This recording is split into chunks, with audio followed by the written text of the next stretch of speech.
कई बार आपने प्रवचनों में मेरे द्वारा सुना होगा कि कुछ लोग अकेली राधा रानी की उपासना करते हैं, कुछ लोग अकेले कृष्ण की उपासना करते हैं।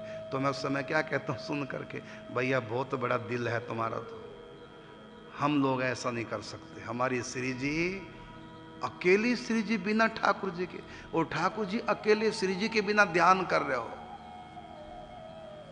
ये हमारे बस का नहीं। हम नहीं ऐसा कर सकते।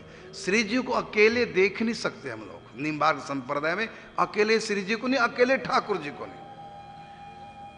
गोवर्धन में बिलचू कुंड पे ठाकुर जी विग्रह के रूप में प्रकट हुए और स्वप्न आदेश दिया कि बिलचू कुंड पे मेरा विग्रह प्रकट है, आप वहां से निकालो धरती के अंदर से खोद करके और मंदिर में स्थापना करो।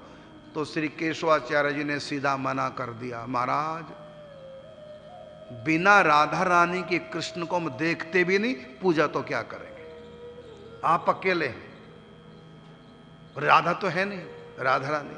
तो ठाकुर जी कहते हैं दिल में मेरे वहां राधा रानी, अंदर मैं बाहर से कृष्ण हूं, अंदर से राधा। तो देखने में मेरा अकेला सिंगल रूप होगा, लेकिन वो हम दोनों हैं उसमें। उसका नाम है हरदेव। आज भी गोवर्धन में हरदेव मंदिर है, मानसिंह गंगा किनारे ठाकुर जी का। तो अकेले श्री कृष्ण को नहीं, ऐसे नागा बाबा के सामने अकेले श्री कृष्ण प्रकट हो गए, हमारे निम्बार्क के संत चतुर्नागा जी।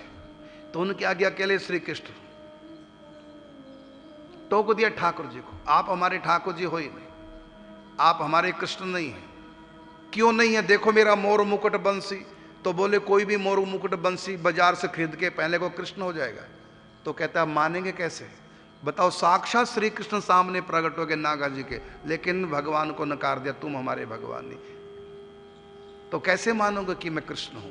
कहते हमारे जो कृष्ण है ना, वो राधा रानी के बिना एक क्षण नहीं रह सकते, और आप छोड़ के आ गए, इसका मतलब हमारे नहीं आप हैं, आप तो कोई और है। हमारे कृष्ण तो राधा रानी के बिना एक क्षण भी नहीं रह सकते, और आप अकेले आ गए, तो ये कृष्ण हमारे नहीं। फिर राधा रानी को प्रकट किया साथ में, तब जाकर के उनको प्रणाम किया है। ये है निकुंज के, क्योंकि हमारे यहाँ रसोपासना होती है, तो नागा जी रसिक हैं, तो प्रिया प्रीतम दोनों का एक साथ चिंतन करते हैं, न अकेली राधा रानी का, न अकेले ठाकुर जी का। तो निकुंज की सखियां प्रिया प्रीतम को अकेले देख भी नहीं पाएंगी।